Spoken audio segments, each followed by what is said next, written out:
Good morning all of you. हम अपना part 9 Arunachal Pradesh शुरू करेंगे, जो कि सतीश जायसवाल जी द्वारा लिखा गया है। हमने इसमें यहाँ तक पढ़ लिया था, वो हम आगे पढ़ेंगे। दोपहर में संध्या का छदम सहसा टूटा और कोई एक मोड़ पार करते ही सामने चमकती हुई धूप दिखी। दोपहर में क्या हुआ, शाम ने ऐसा लगा दोपहर में जैसे शाम हो गई और कोई एक मोड़ करते ही सामने चमकती हुई धूप दिखी। और फिर क्या हुआ, दोपहर के समय उस समय शाम हो रखी थी। जिस समय वो उस रास्ते से गुजर रहे थे उस समय इतना धुंध था कि वो दोपहर शाम लग रही थी। और अचानक से वो जो शाम का दृश्य था वो टूट गया और अब क्या दिख रही है, मुड़ते ही चमचमाती धूप दिखी। वहाँ एक तख्त पर लिखा हुआ था फॉग एरिया एंड्स। वहाँ एक लकड़ी का तख्त लगा हुआ था, उस पर लिखा हुआ था फॉग एरिया एंड्स, यानी कि अब आपको धुंध आगे नहीं मिलेगी। इस रास्ते पर धुंध के ऐसे कई क्षेत्र मिलते हैं जो दिन दोपहर कितनी ही बार संध्या के छदम रचते हैं। फिर वो बोलते हैं लेखक कि इस रास्ते पे बहुत सारे ऐसे क्षेत्र मिलेंगे जो दोपहर के समय आपको संध्या जैसा आभास करवाते हैं और हमें हर बार किसी मायालोक में प्रविष्ट कराते हैं। और ऐसा लगता है कि जैसे हम हर बार किसी मायालोक में प्रवेश कर रहे हैं।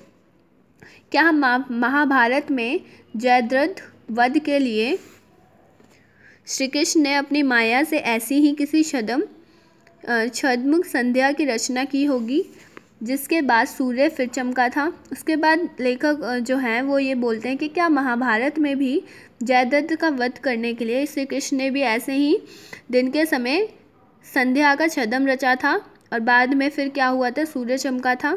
ऐसा वो हमसे पूछ रहे हैं और वो सोच रहे हैं खुद से भी पूछ रहे हैं और सोच रहे हैं। बोमडीला भरपूर धूप से चमकता हुआ मिला, वैसा ही रंग बिरंगा सजा सवरा और पर्वत से लेकर आकाश तक फैला हुआ, जैसे चित्रों में दिखता है। बोमडीला प्रशासनिक मुख्यालय है और प्रमुख व्यापारिक केंद्र भी है। तो जो बोमडीला है वो पूरे भरपूर धूप से चमकता हुआ मिला और वैसे ही रंग बिरंगा सजा सवरा मिला, जैसे पर्वत से लेकर आकाश तक ये फैला हुआ था, जैसे कि चित्रों में देखने को मिलता है। ये जो बोमडीला है ये प्रशासनिक मुख्यालय है, यहाँ पर जो सारे सरकारी काम होते हैं और प्रमुख व्यापारिक केंद्र भी है और यहाँ बहुत सारे व्यापारी व्यापार करने भी आते हैं क्योंकि ये बहुत अच्छा केंद्र है। चित्रों की तरह दिखने वाले इस रंग बिरंगे पहाड़ी नगर में हलचल और रौनक है। जैसा ये पिक्चर की तरह ये दिखता है, बिल्कुल वैसे ही इस रंग बिरंगे पहाड़ी नगर में बहुत हलचल और रौनक है। सड़कों और दुकानों में लोगों की भीड़ है, जो सड़क है और दुकानें वहाँ लोगों की भीड़ है लगी हुई है। ऐसा लगता है कि यहाँ के सभी लोग अपने अपने घरों से निकलकर बाहर आ गए हैं और धूप का उत्सव मना रहे हैं। देखने में ऐसा लग रहा है कि जैसे सब लोग अपने घरों से बाहर आ गए हैं और धूप निकलने का उत्सव मना रहे हैं, त्योहार की तरह से मना रहे हैं। मन किया कि मैं भी रुक जाऊं और उनके साथ घुल मिलकर धूप का उत्सव मनाऊं।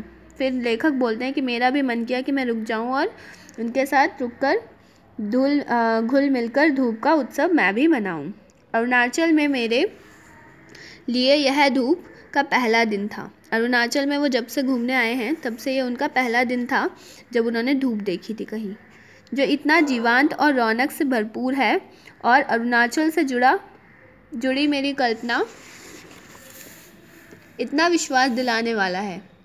और साथ में जब उन्होंने बोमडीला को देखा तो उनकी कल्पना सच हो गई, बिल्कुल ऐसा लगा उन्हें, क्योंकि उन्होंने कल्पना में अरुणाचल प्रदेश को ऐसा ही सोचा था। फिर भी मुझे यहाँ रुके बिना आगे बढ़ जाना है, क्योंकि वहाँ तवांग में बर्फ़ पड़नी शुरू हो चुकी है। उसके बाद लेखक क्या बोलते हैं, मन तो है रुकने का पर फिर भी मैं नहीं रुक सकता क्योंकि मुझे तवांग जाना है और तवांग में अभी बर्फ़ पड़ने लग गई होगी। बर्फ़ पड़नी थम जाए या बर्फ़ के कारण रास्ता बंद हो जाए, उसके पहले मुझे हर हाल में तवांग पहुँचना है। उसके बाद क्या बोलते हैं कि बर्फ़ पड़नी थम जाए या बर्फ़ के कारण क्या हो, रास्ता बंद हो जाए, उसके पहले मुझे क्या करना होगा, हर हाल में तवांग पहुंचना है। इसलिए तो मैंने दिरांग भी छोड़ा। इसलिए क्या बोलते हैं लेखक, इसलिए मैं दिरांग से भी जल्दी आ गया। दिरांग घाटी यहाँ से लगभग 45 किलोमीटर पहले है, मतलब यहाँ से लगभग जहाँ वो अभी हैं उससे 45 किलोमीटर पहले दिरांग घाटी आती है। देश का सबसे बड़ा ड्रैगन वहाँ है, और देश का सबसे बड़ा ड्रैगन कहाँ माना जाता है? दिबांग घाटी में। ठीक है, तो आगे हम नेक्स्ट क्लास में करेंगे। Thank you all of you for listening me. आपको ये चैप्टर यहाँ से लेकर यहाँ तक अच्छे से पढ़ना है, जिससे कि आपको अच्छे से समझ में आए। वीडियो को लाइक, सब्सक्राइब, शेयर करना ना भूलें और बेल आइकन ज़रूर हिट करें।